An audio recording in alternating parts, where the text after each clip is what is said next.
नमस्कार दोस्तों, मेरे चैनल हिंदी शिक्षा पे आप सभी का स्वागत है।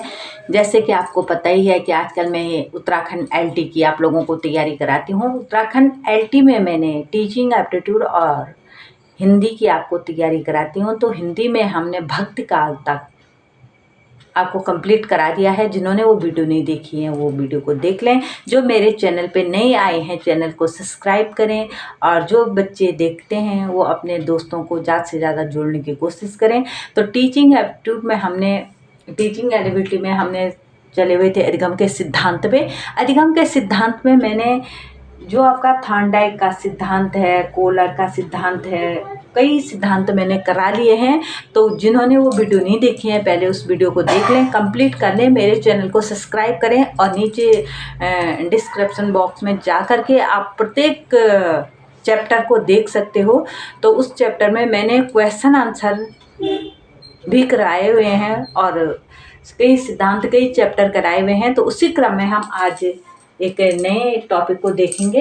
तो सबसे पहले क्वेश्चन को देख लें। ये क्वेश्चन 2018 या 14 में पूछा गया था कि सिद्धांतों पे आधारित क्वेश्चन ज़्यादा पूछे जाते हैं। इस तरह के मैं आज आपको 2 सिद्धांत बताऊंगी और इसी पर आधारित क्वेश्चन आपसे देख लो। इस प्रकार से क्वेश्चन पूछा गया था कि जिस प्रक्रिया में व्यक्ति दूसरों के व्यवहार को देखकर सीखता है, न कि प्रत्यक्ष अनुभव से, को कहा जाता है। वो कौन सी प्रक्रिया है जिसमें व्यक्ति दूसरों के व्यवहार को देख करके, जब हम समाज को देख करके, पहले क्वेश्चन को ध्यान से पढ़ना है और तभी उसका आंसर आप सही से कर सकते हो। कि दूसरों को देख करके मतलब दूसरों के व्यवहार, यहाँ पे क्वेश्चन को घुमाया गया है।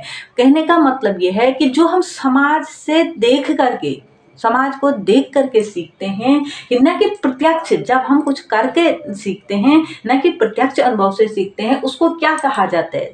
तो आंसर को देख लें आप।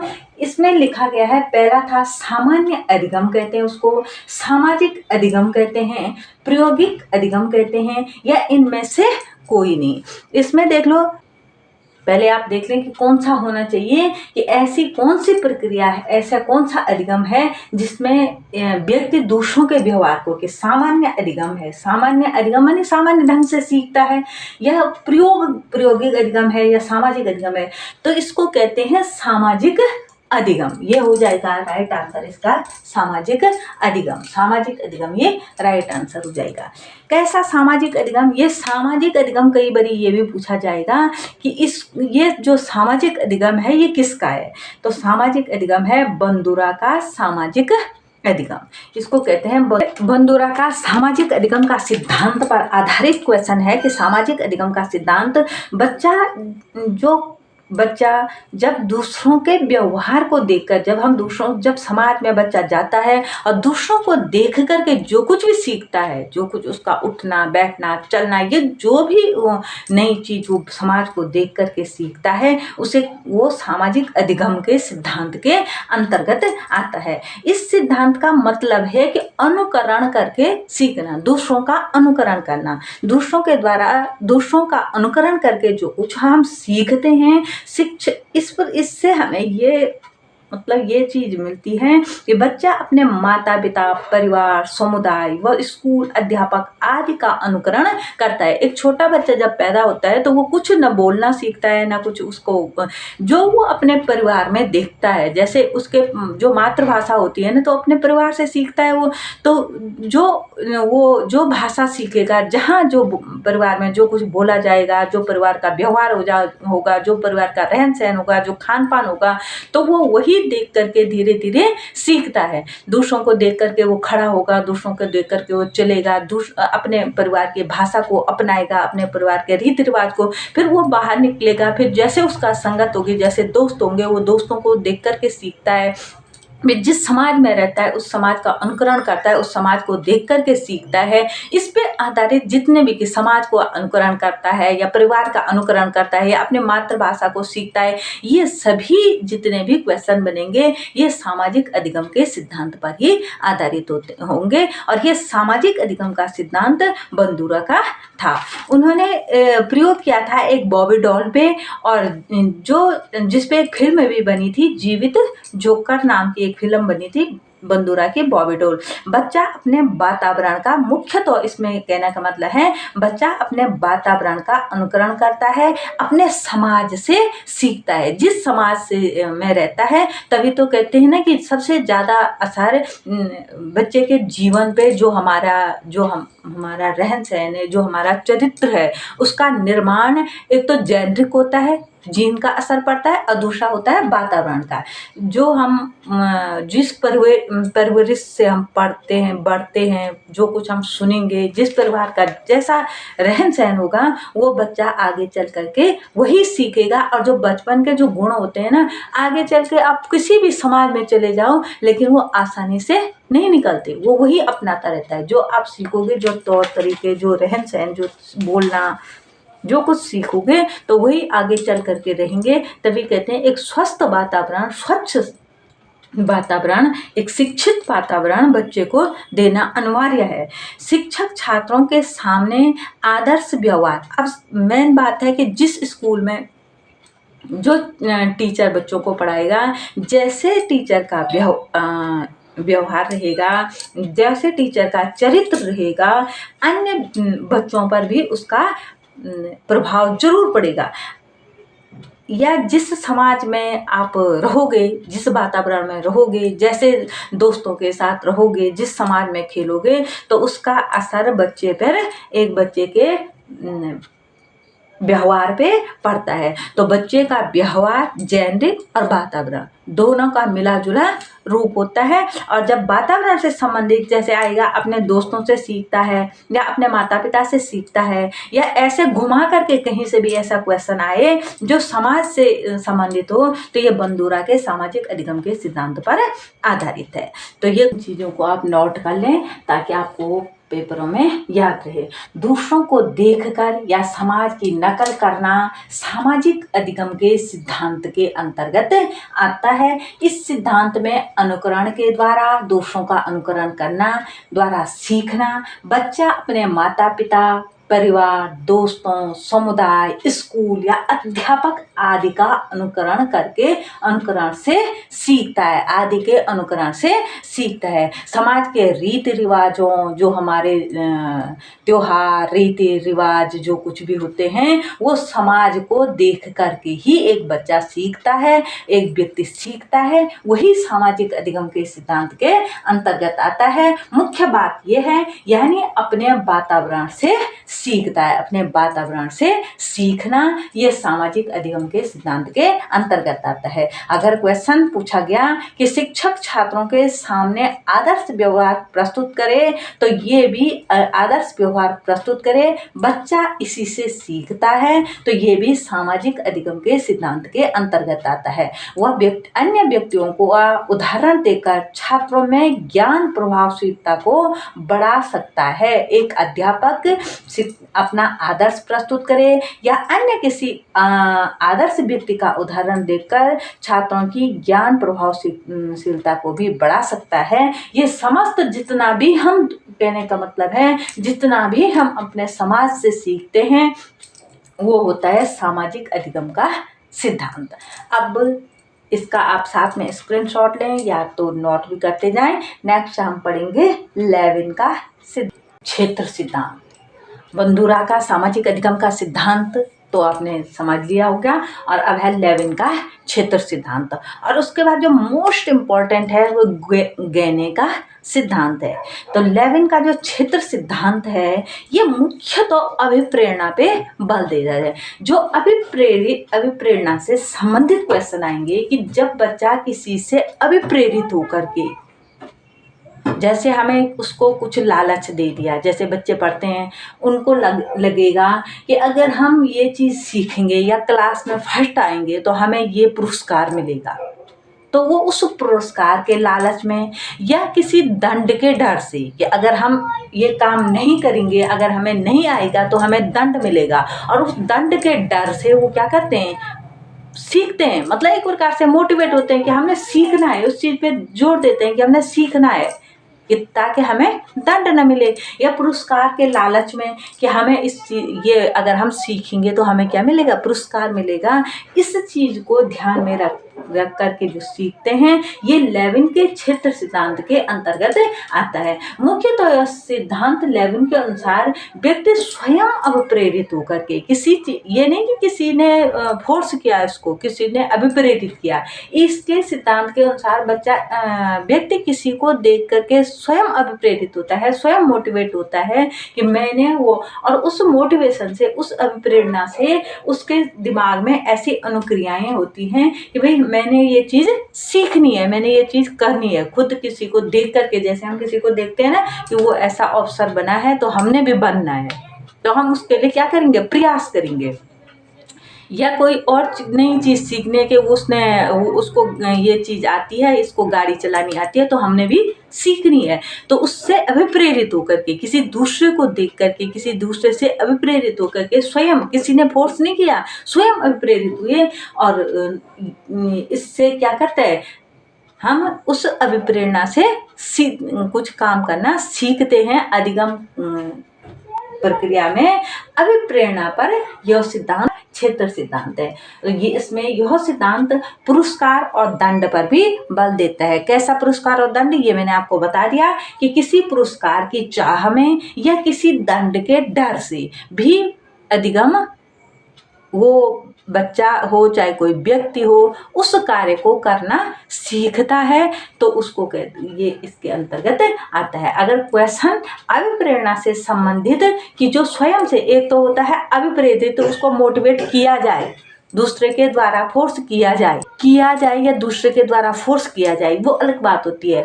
लेकिन जब हम किसी को देख करके खुद मोटिवेट होते हैं, खुद प्रेरित होते हैं और तब सीखते हैं, या किसी पुरस्कार की चाह में जब हमें खुद से लगता है कि हमें ये चीज़ मिलनी चाहिए, हमें ये चीज़ हमें पानी है, या दंड के डर से जब कोई कार्य करना सीखते हैं, तो ये भी लेविन के क्षेत्र सिद्धांत के अंतर्गत आता है। आई होप कि इतना आपकी समझ में आ गया होगा। अगला है मोस्ट इम्पॉर्टेंट, मैंने आधुनिक अधिगम सिद्धांत के जनक माने जाते हैं। आधुनिक अधिगम सिद्धांत के जो जनक माने जाते हैं वो थे, उनका पूरा नाम था रॉबर्ट गेने। जो इन्होंने सिद्धांत दिया, उस सिद्धांत का नाम था श्रेणी क्रम का सिद्धांत, या इसे ये संज्ञानवादी सिद्धांत के अंतर्गत आता है, श्रेणी क्रम का सिद्धांत। अब इस पे एक क्वेश्चन पूछा गया था कि एक स्कूल जाने वाली लड़की ने फर्श पर कोट फेंकने की आदत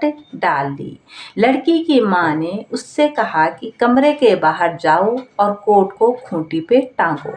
लड़की अगली बार घर में प्रवेश करती है, कोट को हाथ पर रखकर अलमारी की तरफ जाकर कोट को खूंटी पर टांग देती है।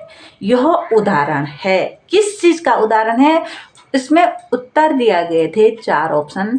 एक था श्रृंखलागत अधिगम का, उद्दीपन अनुक्रिया अधिगम का, प्रव्यय अधिगम का, या उक्त सभी।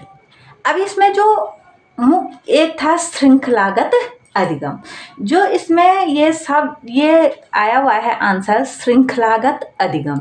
तो ये क्वेश्चन मुख्यतः जो आपने पहले भी मैंने देखा है, कई वीडियो में बताया गया है कि ये क्वेश्चन जो मुख्यतः पूछा गया है श्रृंखलागत अधिगम। ये श्रृंखलागत अधिगम है क्या चीज? तो ये गेने के श्रेणी क्रम का जो सिद्धांत है, इसने रॉबर्ट गेने ने श्रेणी क्रम के सिद्धांत के अंतर्गत 8 सोपान बताए हैं। कितने सोपान बताए? 8। उन 8 सोपानों में एक सोपान था श्रृंखलागत अधिगम का। श्रृंखलागत अधिगम, ये क्वेश्चन बार बार आया गया है, लेकिन आपको किसी ने ये नहीं समझाया होगा कि ये गेने के अधिगम के 8 सोपान के अंतर्गत आया हुआ श्रृंखलागत अधिगम का सिद्धांत है। अब क्वेश्चन ऐसा भी पूछा जा सकता है, या क्वेश्चन ऐसे भी पूछा जा सकता है कि ये किसका सिद्धांत के अंतर्गत आता है। ज़्यादातर अब जो पेपर आ रहे हैं ना, तो ये ज़्यादातर इसमें नाम पूछे जाते हैं। जैसे दिया होगा कि श्रृंखलागत अधिगम किसके सिद्धांत के अंतर्गत आता है, या किसके सिद्धांत के अब देखो, रॉबर्ट गेने के सिद्धांत के 8 सोपान। पहले इसको समझ जाएं कि आधुनिक अनुदेशन सिद्धांत के जनक रॉबर्ट गेने थे। गेने ने स्पष्ट किया कि सीखने की प्रक्रिया में किसी भी तथ्य को हम छोटे छोटे रूपों में वर्गीकृत करके सीख सकते हैं। हमें कोई भी चीज़ सीखनी हो, माना आप किसी चैप्टर को ही ले लें, किसी लेसन को ले लें, हम उसको छोटे छोटे भागों में, पूरे पूरे चैप्टर को, पूरे लेसन को एक साथ पढ़ेंगे तो वो हमारी समझ में नहीं आएगा। उसको छोटे छोटे भागों में बांट करके तब हम उसको अगर सीखेंगे, पढ़ेंगे, हम उसके बारे में समझेंगे तो ज़्यादा हमारी समझ में आएगा। किसी भी चीज़ को आप एक दिन में नहीं सीख सकते। पूरा एक दिन में अगर सीखने की कोशिश करेंगे तो आप नहीं सीख सकते हैं। आप उसको खंडों में विभक्त करके, छोटे छोटे टुकड़ों में विभक्त करके सीख सकते हो। गेने ने अधिगम के इस तरह, कैसे छोटे छोटे भागों में आप विभक्त करोगे, इस तरह से गेने ने अधिगम के 8 सोपान बताए हैं। अब ये क्वेश्चन आ सकता है कि रॉबर्ट गेने ने कितने सोपान बताए हैं, तो 8 सोपान इसने इसके बताए हैं। कैसे बताए हैं, तो इसने नीचे से ऊपर, जैसे अब आपने ये देखो, सबसे नीचे से ऊपर की तरफ गए हैं। पहला, दूसरा, तीसरा, चौथा, पांचवा, छठवां और सातवां, इस प्रकार से इन्होंने एक मैप, मतलब एक चार्ट तैयार किया और इस प्रकार से सिखाया कि पहला था संकेत अधिगम। अब संकेत अधिगम क्या चीज है? सिग्नल लर्निंग क्या चीज है? जैसे हम कोई चीज किसी को देख करके, कोई संकेत देख करके हम उसको सीख सकते हैं। कैसे? सबसे निम्न स्तर का अधिगम था संकेत अधिगम। इसको सबसे निम्न स्तर का उसने संकेत अधिगम को सिद्धांत बताया। संकेतों के माध्यम से सीखना। कैसे? जैसे गाड़ी चल रही होती है और जहाँ पे रेड लाइट आती है वहाँ पे कोई बोलता तो नहीं है आपको कि रुक जाओ, या कोई किसी को देख करके ना आप सीखते हो। केवल आपने एक सिग्नल देखा कि रेड लाइट का मतलब होता है, जैसे कोई भी जिसने संकेतों से, कि रेड लाइट का मतलब होता है रुकना और ग्रीन लाइट आए तो इसका मतलब होता है चलना।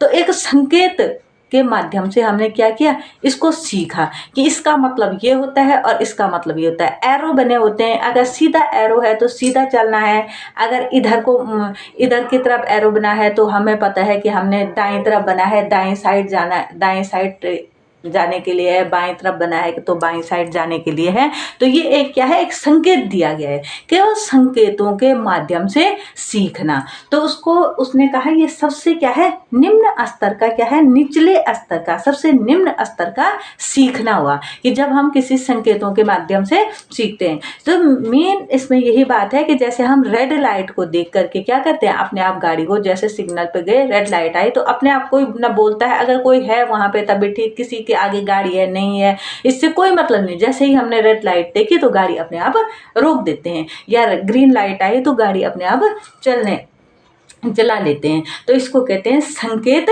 अधिगम, कि एक संकेत मिला और उससे हमने सीखा, मतलब उस संकेत के माध्यम से हमने सीखा, ना तो हमने किसी को देख करके सीखा, ना हमें किसी ने सिखाया। तो ये होता है संकेत अधिगम। दूसरा संकेत अधिगम का सिद्धांत है, ये मुख्यतः पावलोव के शास्त्रीय अनुबंध के सिद्धांत पर आधारित है।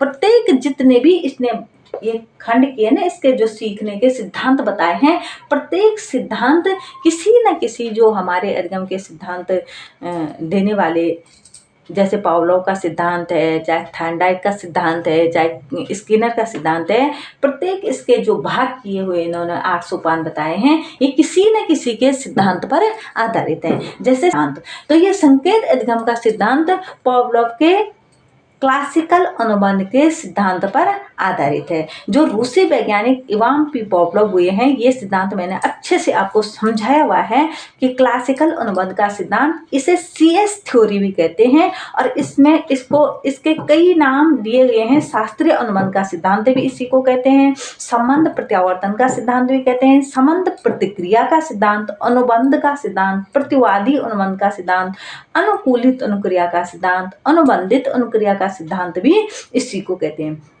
या प्राचीन क्लासिकल अनुबंध का या परंपरागत सिद्धांत भी इसी को कहते हैं, जो पावलोव का क्लासिकल अनुबंध का सिद्धांत है। इसमें यह सिद्धांत बुरी आदतों में सुधार के लिए किया जाता है। मूल तो यह जो बच्चे गलत आदतों में पड़ जाते हैं उनकी सुधार के लिए इस सिद्धांत पर काम किया गया था और इस सिद्धांत को अपनाया गया था कि किस प्रकार से बच्चों के आदतों का, जो बच्चे छोटे उम्र में ही गलत व्यवहार करने लग जाते हैं, गलत आदतों में पड़ जाते हैं, तो उनकी आदतों में सुधार के लिए ये सिद्धांत मुख्यतः प्रयोग में लाया जाता है।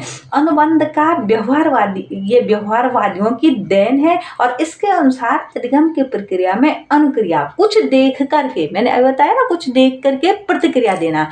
तो पावलोव ने यह सिद्धांत, जिन्होंने पहले पढ़ा होगा, तो उन्होंने एक कुत्ते पर प्रयोग किया था कि जैसे कुत्ते के पहले शुरू में तो उन्होंने ऐसे किया कि जब कुत्ते को एक कमरे में बंद कर दिया, एक बॉक्स में बंद कर दिया और उसके आगे एक घंटी रख दी। जैसे ही एक घंटी बजती थी तो घंटी जैसे ही बजी और फट कुत्ते को खाना मिलता था। अब जैसे घंटी बजी तो कुत्ते का लार टपकना शुरू हो जाता था, यानी कुत्ते को पता चल जाता था कि मुझे अब खाना आने वाला है। लेकिन धीरे धीरे क्या हुआ कि उन्होंने केवल घंटी बजाई और खाना नहीं दिया। जैसे ही घंटी बजी वैसे ही कुत्ते का क्या आ गया, लार आ गया। मतलब अब पहले तो उन्होंने घंटी बजाने के साथ खाना दिया तो उससे उसको लगा कि हाँ अब घंटी बजेगी और खाना आएगा। पहले तो खाना को देखकर लार टपकता था, लेकिन अब वो एक स्वाभाविक आदत बन गई थी, एक प्रक्रिया बन गई इस प्रकार से। तो मतलब पहले हम, इसका मतलब होता है कि पहले हम बच्चे को कुछ दें, जैसे उसको बोलेंगे आपने इतना पढ़ना है, आज ये क्वेश्चन करके आएंगे तो आपको कुछ मिलेगा, इनाम मिलेगा। या बच्चों को देते हैं ना, स्टार देते हैं, कुछ देते हैं, तो आपको इनाम मिलेगा। तो बच्चा वो काम करके आएगा। जो बच्चा होमवर्क करके नहीं आता है, कल आप ये होमवर्क करके आओगे तो आपको ये इनाम मिलेगा, तो बच्चा इनाम के लालच में वो होमवर्क करके आएगा। एक दिन बाद, दूसरे दिन, तीसरे दिन, अब उसको उसके बाद क्या देंगे, उसको मात्रा कम कर देंगे। जो हम उसको देते थे उसकी मात्रा कि अब जब 2 दिन आप लगातार होमवर्क करके आओगे तो आपको इनाम मिलेगा। तो वो 2 दिन आएगा, फिर 3 दिन आएगा, फिर एक दिन ऐसा आएगा कि उसको होमवर्क करने की आदत बन जाएगी और उसे अब उस इनाम की ज़रूरत, उस पुरस्कार की ज़रूरत नहीं पड़ेगी। वो धीरे धीरे उसकी आदत बन जाएगी। तो यही था कि संकेत उसको देख करके, कुछ देख करके स्वाभाविक आदत, कुछ सिग्नल दे करके हमें एक स्वाभाविक आदत का निर्माण करना है। ये पावलोव के सिद्धांत पे आधारित था। और दूसरा था, इसने बताया, आई होप कि इतना आपकी समझ में आ गया होगा। इसका एक एक टॉपिक करके मैं आपको समझाऊंगी, और अगर सारा एक साथ अगर समझेंगे तो ये बहुत लंबी जाएगी वीडियो, इसलिए आज मैं इसके 1-2 टॉपिक आपको बताऊंगी और उसका नेक्स्ट हम देखेंगे नेक्स्ट वीडियो पे।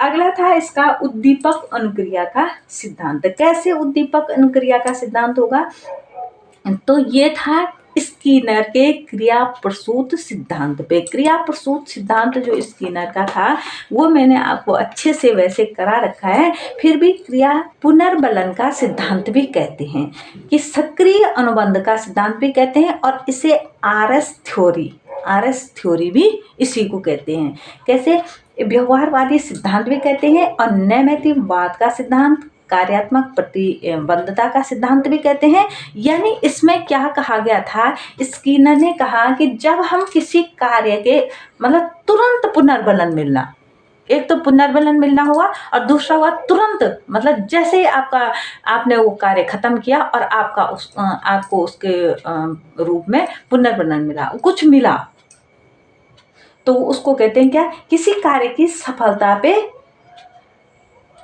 आपको कुछ मिलना, कुछ पुरस्कार मिलना, या आपको तुरंत वो कार्य आ जाना, उसको कहते हैं पुनर्बलन। तुरंत उसका प्रतिफल मिलना। अगर हम करें तो गैने ने तो पहले संकेत अधिगम का सिद्धांत दिया कि पहले संकेतों के माध्यम से आप बच्चे को कुछ दे करके आप उसको सिखा सकते हैं, कुछ सिग्नल दे करके, भाई ऐसे किया तो ऐसे, उसको धीरे धीरे आदतों का निर्माण हो सकता है। फिर दूसरा उसने बताया कि उद्दीपक अनुक्रिया का सिद्धांत। उद्दीपक मतलब कुछ प्रलोभन दे करके, पुरस्कार दे करके या चाहे दंड दे करके उससे आप एक आदत निर्माण करा सकते हो, कुछ सिखा सकते हो। अगर हम किसी को कुछ सिखाना चाहते हैं तो उसको, बच्चे को जैसे पढ़ना ही सिखाना है तो उसको सिखाने के लिए कि भाई अगर आप इतना सीखोगे तो अभी आपको क्लास में कि जो बच्चा इतना पढ़ लेगा, इतना याद कर लेगा तो उसको ये चीज़ मिलेगी। तो बच्चा फटाफट उसको पढ़ता रहेगा। तो धीरे धीरे या बच्चे जो ध्यान से सुनेंगे और जो हमारा सुना हुआ जो बच्चा इस क्वेश्चन का आंसर देंगे तो उसको ये चीज़ मिलेगी। तो बच्चा ध्यान से सुनेगा, उसका ध्यान 24 घंटे आपकी तरफ रहेगा, उसको समझेगा और धीरे धीरे उसकी उसमें क्या बन जाएगी, आदत बन जाएगी, रुचि बन जाएगी, इंटरेस्ट बन जाएगा और तब आपको कोई प्रलोभन उसको देने की जरूरत नहीं पड़ेगी और उसका एक आदत निर्माण हो जाएगा और वो जल्दी से सीख भी जाएगा। तो दूसरा उन्होंने बताया था कि उद्दीपक अनुक्रिया का सिद्धांत, जो 8 सोपान बताए हैं उसमें दूसरा था उद्दीपक अनुक्रिया का सिद्धांत। तीसरा बताया कि श्रृंखलागत अधिगम। श्रृंखलागत अधिगम जो मैंने बताया, जो उस क्वेश्चन में आया है कि एक स्कूल जाने वाले लड़की ने फर्श पर कोट फेंकने की आदत डाल ली थी कि वो जैसे स्कूल से आई अपना कोट यूँ फेंक लेती थी, कहीं भी जैसे बच्चे स्कूल से आए कहीं जूते फेंक दिए, कहीं बैग फेंक दिया। मुख्य कहने का मतलब वही था, कोट यहाँ पे लिखा हुआ है तो कहने का मतलब ये था कि बच्चे जैसे स्कूल से आया अपना सामान इधर उधर फेंक दिया। लेकिन उसकी मम्मी ने उसी टाइम जैसे ही उसने अपने कपड़े फेंके तो उसी टाइम डांट करके उसको कह दिया कि अपना कोट उठाओ और तुरंत जहाँ रखा जाता है खूंटी पे टांको या अलमारी में रख दो, जो भी कहा हो। तो ऐसे बच्चों को तुरंत तो उसी टाइम रोक दिया, जो गलत आदत कर रहे हैं उसी टाइम अगर रोक दिया और उनको उनकी आदतों में तुरंत उसी टाइम सुधार कर लिया तो बच्ची कल जैसे ही स्कूल से आई उसने सीधा अपना कोट खूंटी पे टांग दिया।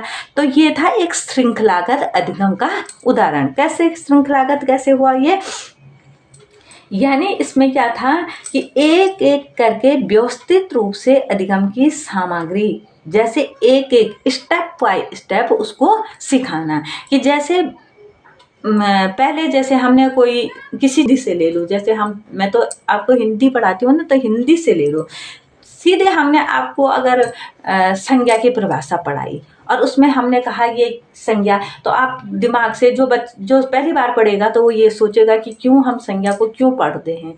तो पहले हमने क्या पढ़ना है इसमें, पहले तो स्कूल में जाएगा तो पहले वर्ण पढ़ेगा ना बच्चा। जब वर्णमाला ही उसको नहीं आएगी तो वो शब्द रचना कैसे करेगा। जब स्टेप बाय स्टेप का मतलब होता है कि पहले उसको वर्णमाला आनी चाहिए, पहले वर्ण आ जाएंगे, लिखने आ जाएंगे, फिर 2 वर्ण मिलाने सिखाएंगे, फिर 3 वर्ण मिलाने सिखाएंगे, फिर उसको क्या आएगा, शब्द बनाना आएगा। जब शब्द बनाना आ जाएगा तब हम उसको शब्द रचना के कहाँ कहाँ से शब्द आए, तत्सम आए, तद्भव आए, किस प्रकार से जब शब्द बनाने आ जाएंगे तब उस पर वाक्य रचना होगी, फिर सेंटेंस बनाना सिखाएंगे। तो ये होता है स्टेप बाय स्टेप सीखना। मतलब पहले एक क्रम में सिखाया, फिर दूसरे क्रम में सिखाया। वही जैसे मैथ में हम सिखाते हैं, पहले उनको पूरी गिनती सिखाई, फिर उसके बाद प्लस सिखाए कि एक 1 + 1 2 होता है, 2 + 2 4 होता है, फिर उसी प्रकार से माइनस सिखाए। तो एक सीधे ये नहीं कि 1 से और 1 से और 4th में छलांग लगा दी, ऐसे नहीं, स्टेप बाय स्टेप सिखाना, इसको कहते हैं श्रृंखलागत अधिगम। अब आप सोचेंगे कि स्कूल जाने वाले बच्चे को कैसे, तो पहले हमने बच्चों को सिखाना है कि भाई जैसे आप स्कूल से आए, अपने जूते बाहर उतारो, अपने कपड़े खोल करके जहाँ रखे जाते हैं वहाँ रखो, बैग जहाँ रखा जाता है वहाँ रखो, फिर हाथ मुंह धो लो, फिर हाथ मुंह धो करके आप खाना खा लो। तो इस प्रकार से हम अगर उनको सिखाएंगे तो कल से, पहले तो हमने उनको आज अगर वो नहीं करेंगे तो उसी टाइम सिखाएंगे डांट करके, कल दूसरे स्टेप में उनको सिखाएंगे अच्छे से, फिर अगले दिन वो उनका व्यवहार वैसे ही बन जाएगा, फिर सिखाने की ज़रूरत उनको नहीं पड़ेगी। परसों वो जैसे ही वो स्कूल से आएंगे वो अपना बैग रखेंगे, कपड़े रखेंगे, फिर हाथ धोएंगे, खाना खाएंगे, जो भी होता है होमवर्क करने बैठ जाएंगे। तो उसको कहते हैं श्रृंखलागत अधिगम। ये होता है श्रृंखलागत अधिगम का एक रूप ये है। तो इस प्रकार से हम श्रृंखलागत अधिगम है, ये गुथरी के सिद्धांत पर आधारित है। और गुथरी का सिद्धांत मैंने आपको ये वो भी अच्छे से समझाया हुआ है। थोड़ा सा इसको समीपता अनुबंध का सिद्धांत एकल सीखना भी कहते हैं कि एक वही हुआ ना, एकल सीखना मतलब एक एक करके सीखना, कि सारी चीज़ें एक दिन में नहीं सीखी जाती हैं, एक एक करके स्टेप बाय स्टेप इसको सीखना, वही होता है श्रृंखलागत अधिगम। तो ये गुथरी के सिद्धांत पर आधारित था, जो श्रृंखलागत अधिगम है तीसरा वाला। अब रह गया हमारा शाब्दिक अधिगम, बहुविवेदन, प्रत्यय अधिगम, सिद्धांत अधिगम और लास्ट है समस्या समाधान अधिगम। और इसके अंतर्गत जो मुख्य तो मेन है ये है जो 1 से लेकर के इसके अंतर्गत कई क्वेश्चन बनते हैं। इसमें जो गहने का 8 सोपान बताए हैं, इसमें कई बनते हैं। जैसे ये 3 है, पहला, दूसरा और तीसरा, इसको कहते ये निम्न स्तर का अधिगम है, ये निम्न स्तर का हो गया। और जो ये 4 से लेकर के 8 तक है, ये उच्च स्तर का अधिगम है। अब इसमें जो 4 से लेकर के 8 तक है, ये अधिगम केवल, ये क्वेश्चन इस प्रकार से भी पूछा जा सकता है कि जो अधिगम के 8 सोपान दिए हुए हैं, इसमें 4, चौथा और छठवां है, इसमें नंबर वाइज फिक्स है, ऐसे नहीं कि इसको आगे पीछे नहीं कर सकते। इसमें ये श्रृंखलागत है ना, इस 1 2 इस प्रकार से नहीं है कि एक को आगे करेंगे दूसरे को पीछे करेंगे। ये पूछा जाएगा क्वेश्चन। जो 4 से लेकर के 8 तक का अधिगम है, इसको केवल मनुष्य सीख सकते हैं। और ये जो यहाँ से ये तीसरा, दूसरा और पहला, दूसरा और तीसरा है, इसको मनुष्य और पशु दोनों ये अधिगम कर सकते हैं। मतलब जानवरों को भी, जो जानवरों को ट्रेनिंग दी जाती है ना, कुत्तों को ट्रेनिंग दी जाती है, घोड़ों को दी जाती है, तो इसके तहत उनको भी, जैसे अभी बताया ना कि कुत्ते को जो पावलोव का सिद्धांत था, तो कैसे उसको भोजन के घंटी के साथ भोजन दिया जाता था, तो उसका स्वाभाविक उसकी आदत बन गई थी, आदत निर्माण। तो ये 3 जो अधिगम है, इनको मनुष्य और पशु दोनों कर सकते हैं। और इस जो ये चौथे से लेकर के 8वें तक है, जो शाब्दिक अधिगम है, बहुविवेदन है, प्रत्यय अधिगम है, सिद्धांत अधिगम, समस्या, इसको केवल मनुष्य ही कर सकते हैं। तो जो ये गहने के 8 सिद्धांत हैं, इसके अंतर्गत कई क्वेश्चन, अभी मैंने केवल ये 3 बताए हैं, और इसमें तीनों में भी अभी अलग से कई क्वेश्चन बनेंगे। इसको मैं अच्छे से नेक्स्ट वीडियो में आपको बताऊंगी। तब तक के लिए आप इतना समझ जाएं, और मिलते हैं नेक्स्ट वीडियो नेक्स्ट डे। अगर वीडियो पसंद आए तो लाइक ज़रूर करें, और ज़्यादा से ज़्यादा अपने दोस्तों में शेयर करने की कोशिश करें, अपने दोस्तों को जोड़ें। और